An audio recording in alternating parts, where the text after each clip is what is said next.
बच्चों, मिशन हिंदी पर आपका फिर से स्वागत है। आज हम जॉर्ज पंचम की नाक पाठ के प्रश्न उत्तर करेंगे जो कि वैल्यू बेस्ड होंगे और एग्ज़ाम में अधिकतर वैल्यू बेस्ड प्रश्नों को ही पूछा जाता है। तो चलिए शुरू करते हैं इस पाठ के प्रश्न और उत्तर। तो चलिए शुरू करते हैं प्रश्न नंबर 1। सरकारी तंत्र में जॉर्ज पंचम की नाक लगाने को लेकर जो चिंता या बदहवासी दिखाई देती है वह उनकी किस मानसिकता को दर्शाती है। तो इसका उत्तर है कि सरकारी तंत्र में जॉर्ज पंचम की नाक लगाने को लेकर जो चिंता या बदहवासी दिखाई देती है उससे उनकी गुलाम मानसिकता का बोध होता है और इससे पता चलता है कि वे आज़ाद होकर भी अंग्रेजों के गुलाम हैं।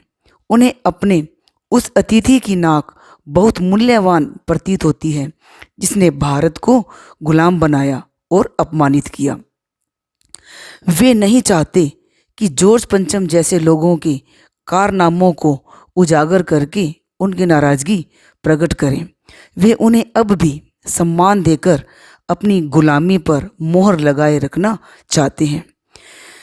इस पाठ में अतिथि देवो भव की परंपरा पर भी प्रश्न चिन्ह लगाया गया है।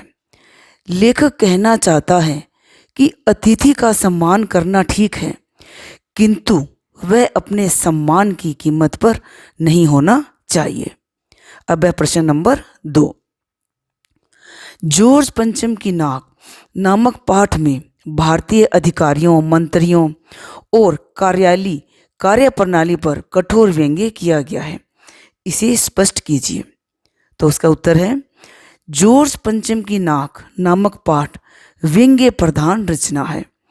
इसमें जॉर्ज पंचम की टूटी नाक को प्रतिष्ठा बनाकर मंत्रियों एवं सरकारी कार्यालयों की कार्यप्रणाली पर करारा व्यंग्य किया गया है। एलिजाबेथ के भारत आगमन पर राजधानी में तहलका मचने, अफसरों और मंत्रियों के परेशान होने की स्थिति देखकर यही लगता है कि जैसे आज भी हम अंग्रेजों के गुलाम हों। देश के सम्मान से सरकारी कर्मचारियों को कुछ लेना देना नहीं होता। यदि उनकी स्वार्थ पूर्ति हो रही हो तो वे देश के सम्मान को ठेस पहुंचाने में जरा सा भी संकोच नहीं करते हैं। येन केन प्राक्रेण, स्वार्थ सिद्धि ही उनका उद्देश्य बनकर रह गया है। अब है प्रश्न नंबर 3।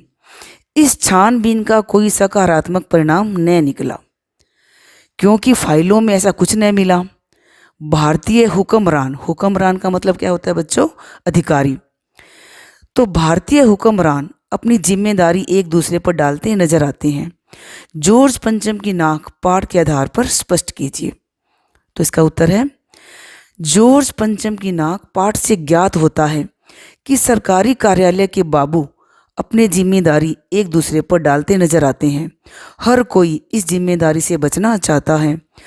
मूर्तिकार जब कहता है कि उसे यह मालूम होना चाहिए कि यह लाठ, लाठ का मतलब क्या होता है बच्चों? मूर्ति, कि यह लाठ कब और कहाँ बनी तथा उसके लिए पत्थर कहाँ से लाया गया, इसका जवाब देने के लिए भारतीय हुक्मरान एक दूसरे की ओर देखने लगते हैं और अंत में निर्णय कर यह काम एक क्लर्क को सौंप देते हैं।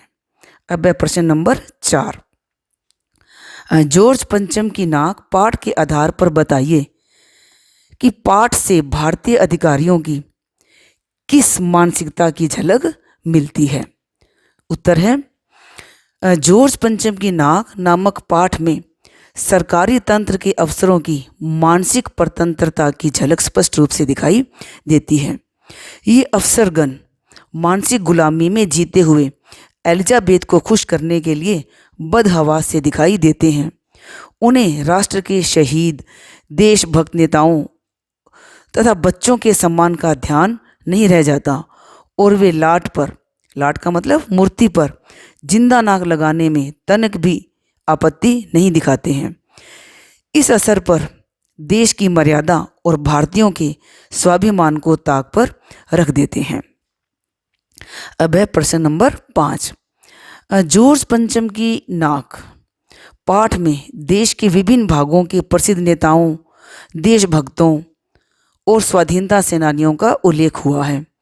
इनके जीवन चरित्र से आप किन मूल्यों को अपनाना चाहेंगे? तो इसका उत्तर है जॉर्ज पंचम की नाग पाठ में गांधी जी, रविंद्रनाथ टैगोर, लाला लाजपत राय से लेकर राम प्रसाद बिस्मिल, चंद्रशेखर आज़ाद जैसे देशभक्तों का उल्लेख हुआ है। इन शहीदों एवं देशभक्तों ने देश के लिए अपना तन मन धन और सर्वस्व न्यौछावर कर दिया। उन्होंने देश को आज़ाद कराने के लिए नाना प्रकार के कष्ट सहे। इन नेताओं, देशभक्तों और स्वतंत्रता सेनानियों के जीवन एवं चरित्र से मैं देश प्रेम एवं देशभक्ति, देश के स्वाभिमान पर मर मिटने की भावना, देशभक्तों का सम्मान, राष्ट्र के गौरव को सर्वोपरि समझने जैसे मूल्यों को अपनाना चाहूँगा या अपनाना चाहूँगी तथा समय पर उचित निर्णय लेते हुए ऐसा कार्य करूँगा या करूँगी जिससे देश का गौरव बढ़े। अब है प्रश्न नंबर 6। रानी के भारत आगमन से पहले ही सरकारी तंत्र के हाथ पैर क्यों फूले जा रहे थे? तो इसका उत्तर है रानी एलिजाबेथ के भारत आने से पूर्व ही सुरक्षा के कई उपाय करने पर भी जॉर्ज पंचम की नाक गायब हो गई थी। रानी आए और नाक न हो, यह सरकारी तंत्र के लिए परेशानी खड़ी कर देने वाली बात थी। अब रानी के भारत आने तक जॉर्ज पंचम की नाक को कैसे ठीक किया जाए कि रानी को जॉर्ज पंचम की लाट सही सलामत हालत में मिले, इसी चिंता में सरकारी तंत्र के हाथ पैर फूले जा रहे थे। अब है प्रश्न नंबर 7। मूर्तिकार की उन परेशानियों का वर्णन कीजिए जिनके कारण उसे ऐसा हैरत अंगेज निर्णय लेना पड़ा और वह निर्णय क्या था? तो इसका उत्तर है जॉर्ज पंचम की लाट की टूटी नाक ठीक करने के लिए पहले तो मूर्तिकार पहाड़ी प्रदेशों और पत्थर की खानों में उसी किस्म का पत्थर तलाशता रहा। ऐसा करने में असफल रहने पर उसने देश के विभिन्न भागों, मुंबई, गुजरात, बिहार, पंजाब, बंगाल, उड़ीसा आदि भागों के शहीद नेताओं की नाक की नाप लिया ताकि उनमें से कोई नाक काट कर लगा सके। यहाँ भी असफल रहने पर उसने बिहार सचिवालय के सामने शहीद बच्चों की मूर्तियों की नाकों का नाप लिया, पर यह भी असफल रहा। तब उसने ऐसा हैरत अंगेज निर्णय लिया कि मूर्तिकार द्वारा लिया गया निर्णय, वह हैरत अंगेज निर्णय यह था कि 40 करोड़ में से कोई एक जिंदा नाक काट ली जाए और जॉर्ज पंचम की टूटी नाक पर लगा दी जाए। अब है प्रश्न नंबर 8। नई दिल्ली में सब था, सिर्फ नाक नहीं थी। इस कथन के माध्यम से लेखक क्या कहना चाहता है?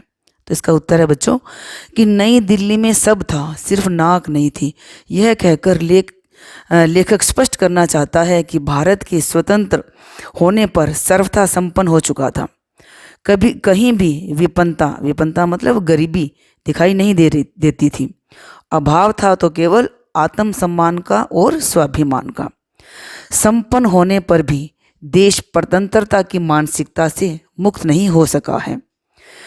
अंग्रेज का नाम आते ही हीनता का भाव उत्पन्न होता था कि ये हमारे शासक रहे हैं, गुलामी का कलंक हमारा पीछा नहीं छोड़ रहा है। इसलिए लेखक कहता है कि दिल्ली में सिर्फ नाक नहीं थी।